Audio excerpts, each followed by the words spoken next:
तो आदाब, नमस्कार, गुड आफ्टरनून, सत श्री अकाल। कैसे हैं आप लोग? एडम आई में आप लोगों का स्वागत है। उम्मीद करता हूं कि आप सभी लोग ठीक होंगे।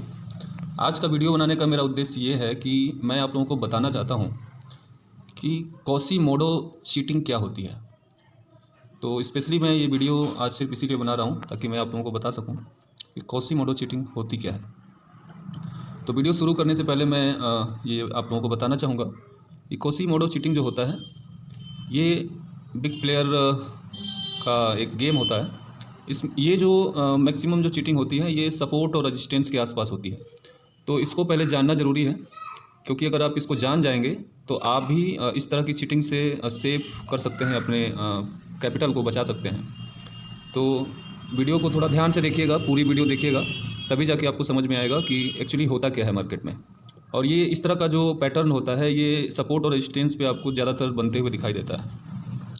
तो देखिए, अभी मैंने कोल इंडिया का चार्ट खोला है। मैं इसी के चार्ट पे आपको समझाऊंगा। 1 डे का चार्ट है।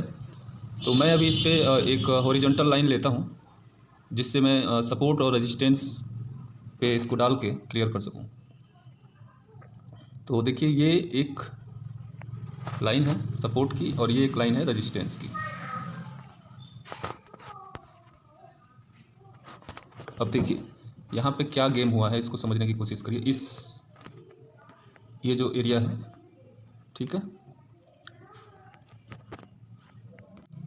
तो देखिए, ये जो मेरा कर्सर है, इस कर्सर का जो सेंटर है, ठीक है, इस सेंटर पे आपको फोकस करना है। और ये सेंटर जहाँ पे जाएगा आपकी नज़र वहीं पे होनी चाहिए, ठीक है। मैं इस कर्सर के जो ये मूव कर रहा है कर्सर, इसका जो सेंटर है, इस सेंटर पे अपनी नज़र रखिए, क्योंकि मैं इसी सेंटर से इंडिकेट करूँगा चार्ट पे कैंडल्स को। तो आपको वहीं पे अपनी नज़र रखनी है और मेरी बात को ध्यान से सुनना है। तो देखिए, ये यहाँ पे एक ब्रेकआउट हुआ है और यहाँ से एक रेजिस्टेंस बना के प्राइस नीचे आया है, ठीक है। अब यहाँ पे एक ब्रेकआउट हुआ, यहाँ पे फिर इसने सपोर्ट लिया और फिर यहाँ पे जो रेजिस्टेंस बनाया था इसको इसने ब्रेक आउट देकर और दोबारा एक रेजिस्टेंस बना के प्राइस, ये जो रेजिस्टेंस था जो कि पहले बना हुआ था, इस रेजिस्टेंस को तोड़कर दोबारा यहाँ पे सपोर्ट बनाया। यानी कि जो फर्स्ट ब्रेकआउट हुआ था और फर्स्ट टाइम जो इसने यहाँ पे सपोर्ट लिया था, फर्स्ट टाइम यहाँ ब्रेकआउट हुआ और फर्स्ट टाइम इसने यहाँ सपोर्ट लिया और सेकेंड टाइम फिर से इसने यहाँ पे एक सपोर्ट लिया, लेकिन इस रेजिस्टेंस को तोड़ के ऊपर जाने के बाद। बट इसमें जो ख़ास बात थी वो ये कि प्राइस ने इस एरिया को, इस सपोर्ट को तोड़ा नहीं था, ठीक है। तो अब यहाँ पे क्या है, कॉन्फिडेंस थोड़ा सा बिल्डअप हो गया, क्योंकि यहाँ पे इसने एक सपोर्ट बनाया, फर्स्ट सपोर्ट, फिर इसने यहाँ एक सपोर्ट बनाया, सेकेंड सपोर्ट, उसके बाद से फिर इसने ऊपर जाने की कोशिश की और सक्सेस भी हुआ और प्राइस जो ये रेजिस्टेंस एरिया था इसको तोड़कर ऊपर गई, ठीक है।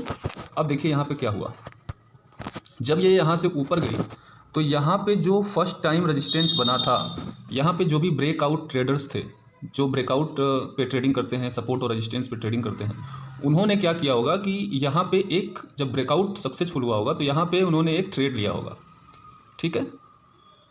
ट्रेड क्यों लिया होगा? क्योंकि वो कंफर्म थे कि यहाँ पे ब्रेकआउट हुआ है और अब यहाँ से प्राइस ऊपर जाएगी, ठीक है। ब्रेकआउट दिया, अच्छी खासी बुलिश कैंडल भी बनी है, मूवमेंट अच्छा है, तो यहाँ पे उन्होंने ट्रेड लिया। लेकिन हुआ क्या, प्राइस ऊपर गई थोड़ा सा।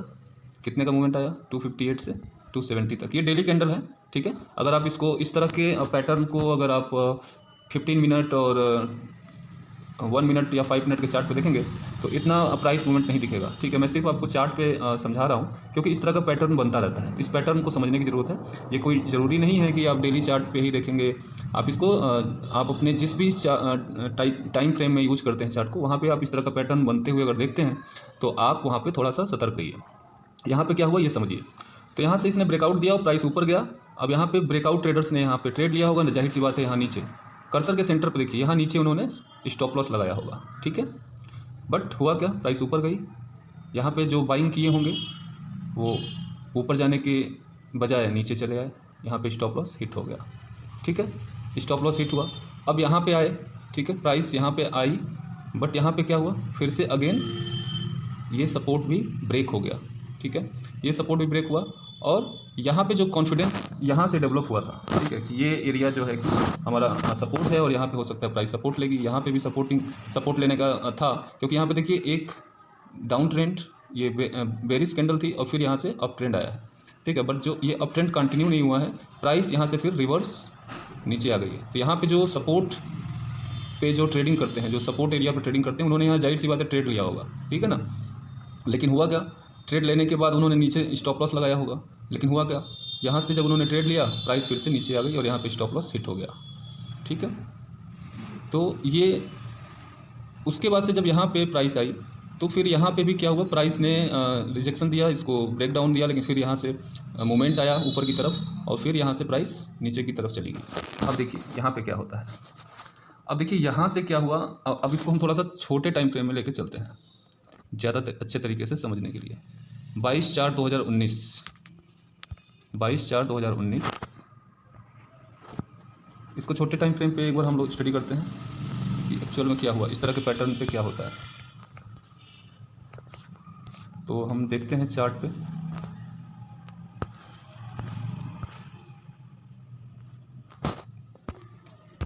हाँ, तो यहाँ पे देखिएगा, कर्सर के सेंटर पे देखिएगा, यहाँ से ब्रेकआउट हुआ, प्राइस ऊपर गई, यहाँ से रेजिस्टेंस लिया, फिर नीचे आई, फिर ऊपर जाके यहाँ पे ब्रेकआउट दिया, ठीक है। अब यहाँ पे क्या हुआ होगा, ये देखिए 5 मिनट का चार्ट है, ठीक है ना। तो यहाँ पे जब इसने ब्रेकआउट दिया तो प्राइस यहाँ से ऊपर गई।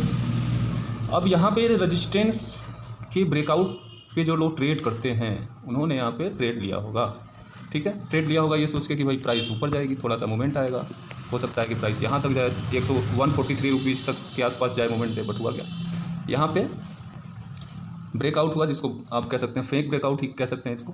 तो यहाँ पे ब्रेकआउट हुआ और यहाँ पे रजिस्टेंस पे जो लोग ट्रेड करते हैं उन्होंने यहाँ ट्रेड लिया होगा और जाहिर सी बात है यहाँ पे उन्होंने स्टॉप लॉस लगाया होगा। प्राइस ऊपर नहीं गई, यहाँ पे लोगों को चीट किया जब ये नीचे आई, तो यहाँ पे क्या हुआ, सपोर्ट पे जो लोग, रजिस्टेंस पे जो लोग ट्रेड किए थे उनका स्टॉप लॉस यहाँ पे हिट हो गया, ठीक है।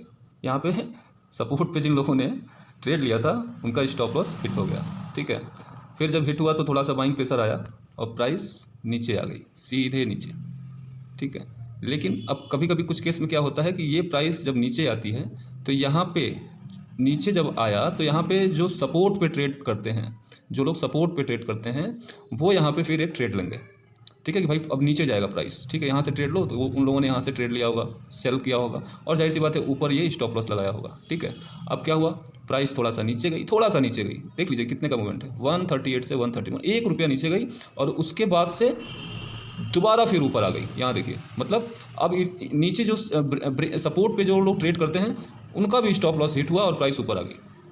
अब क्या हुआ, अब इस चीटिंग को समझिए, मतलब ये चीटिंग का मतलब ये हो गया कि यहाँ पे ब्रेकआउट ट्रेडर्स को चीट किया गया, यहाँ पे जब प्राइस इनका स्टॉप लॉस हिट किया गया, सपोर्ट पे जो लोग ट्रेड कर रहे हैं, जो सेल कर रहे हैं, उनका भी स्टॉप लॉस यहाँ पे हिट किया गया। मूवमेंट कुछ नहीं आया, नीचे गई प्राइस, मूवमेंट थोड़ा सा भी नहीं है, 1 रुपये का मूवमेंट है, यहाँ भी 1 रुपये का मूवमेंट है, यहाँ भी देख लीजिए 140 से 140, 70 पैसे, 30 पैसे, 1 रुपये का भी मूवमेंट नहीं है।